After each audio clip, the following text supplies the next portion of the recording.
అంటే తప్పకుండా సార్ మాట్లాడొచ్చు అంటే రండి అలా బయట కూర్చొని మాట్లాడుకుందామని రిషి వసుధారిని తీసుకొని బయట కూర్చోబెట్టుకుంటాడు. ఇంకా వసుధార ఏంటి సార్ ఏం మాట్లాడాలనుకున్నారు చెప్పండి అంటే మీ రిషి సార్ గురించి కొంచెం చెప్తారా, మీ రిషి సార్ మీకోసం ఏం చేశాడో చెప్తారా అనగానే నా రిషి సార్ అన్నీ నా కోసమే చేశాడు, తను చనిపోయారని అందరూ అంటున్నా కానీ నేను ఒక్కదాన్నే బతికున్నాడు అని చెప్పేసి నేను బతుకున్నాడని చెప్పి అనేదాన్ని. అందరు నాకెళ్ళి విచిత్రంగా చూసేవాళ్ళు. రిషి సార్ చనిపోయారు ఏంటి నువ్వు మాట్లాడేదని నన్ను తప్పుగా అపార్థం చేసుకున్నారు, కానీ నా రిషి సార్ బతుకున్నాడని నాకు తెలుసు. ఇప్పుడు నా రిషి సార్ నా ముందే ఉన్నాడు అని వస్తారా అంటూ ఉంటుంది.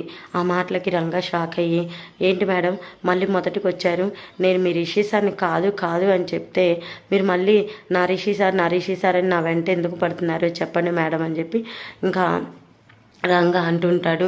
ఏంటి సార్ మీరు నా మీద ఒట్టేసి చెప్పండి, మీరు నా రిషి సార్ కాదంటే ఇప్పుడే తక్షణమే ఇక్కడి నుంచి నేను వెళ్ళిపోతాను.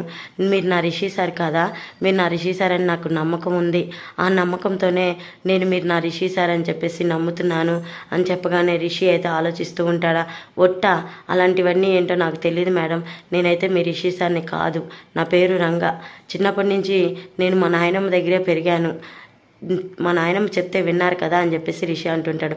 అయితే మీరు సరోజ మెడలో తాళి కట్టండి సార్, ఆ పెళ్లి చూసి నేను వెళ్ళిపోతానంటే అవన్నీ మా పర్సనల్ మేడం మీకెందుకని చెప్పి రంగా అక్కడి నుంచి వెళ్ళిపోతాడు. మరి తర్వాత ఏం జరుగుతుంది ఏంటో మనం చాలా చూద్దాం. ఈ వీడియో నచ్చితే లైక్ చేయండి, సబ్స్క్రైబ్ చేయండి.